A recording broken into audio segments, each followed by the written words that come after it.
Happy Sunday to you. This is Bill. Good morning. Welcome. I have some good news and I have some bad news for you today. The bad news first. You get to choose how happy or unhappy you are. Now for the good news.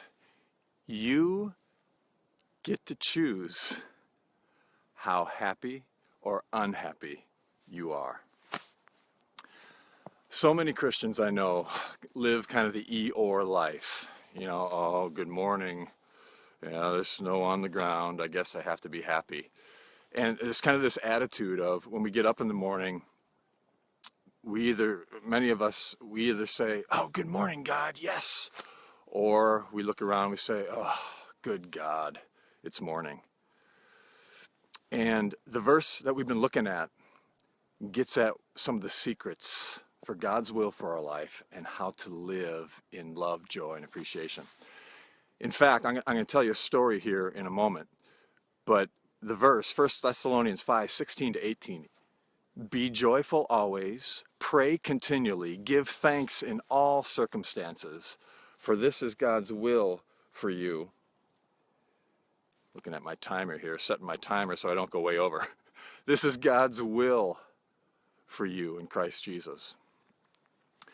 So much of our praying is out of fear and need and confusion because we've forgotten who we are and we have forgotten the presence of God within and all around us. If we had perfect faith and perfect awareness of the presence and love of God all around us, within us, we would live in a state of constant love, joy, and appreciation. And that's what Paul is getting at in this verse. He's saying, be joyful, choose joy, give thanks always. And that's the secret to practicing the presence of God, praying continually, being aware of and responding to God's presence within us and all around us. So many of you are saying, well, Bill, you don't understand. I'm struggling or have a lot of suffering and sadness in my life right now, and there's a lot of misery. Well, let me tell you this story about Harold. Harold was paralyzed from a single-engine airplane that he was flying. It crashed into some high-tension wires, and he was miserable and forlorn and foreboding in the hospital. He could only move his little finger. And he was in misery. He was suffering. He was sad. But he began to concentrate on that one thing that was good in his life and to give thanks for it. He was able to move his little finger. And he began to concentrate on that, focus on the good of that.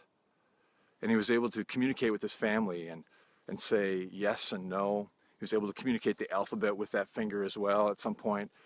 And after a time, he began to be able to move another finger and another one and another one. And in due time, his body came around. It was kind of a miraculous healing. He was able to regain use of his body. And that's a miracle. I mean, that's amazing. And it came through prayer and praise and focusing on the good and appreciating and giving thanks.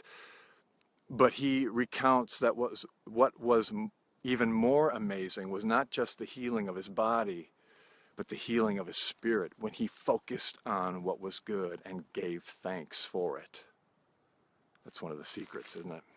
So when you and I feel sad or we are in misery or self-pity, here's the solution.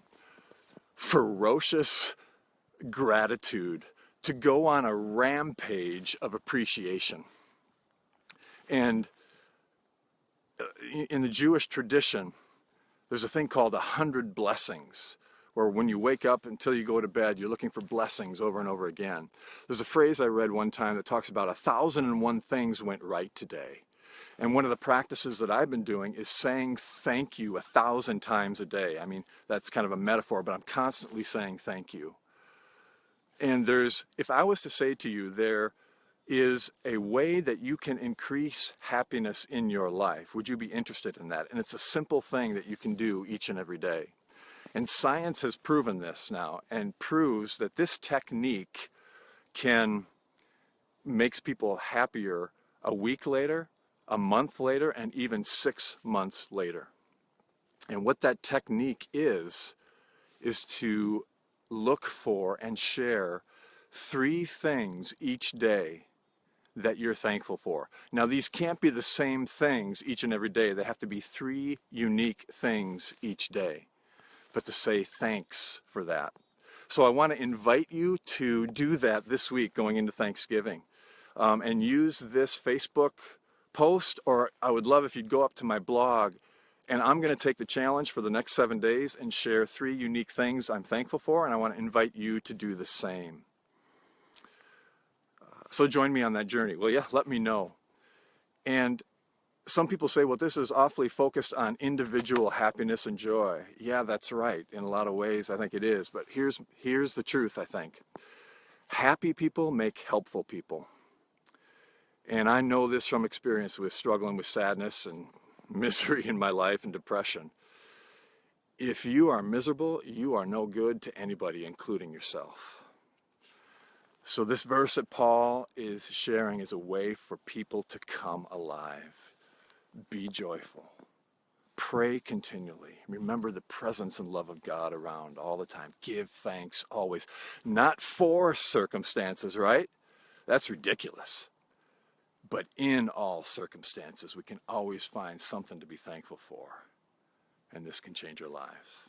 Amazing. So that's enough for now. I hope it made sense. Take what's helpful, leave the rest, and until next time, may you and I live all the days of our lives.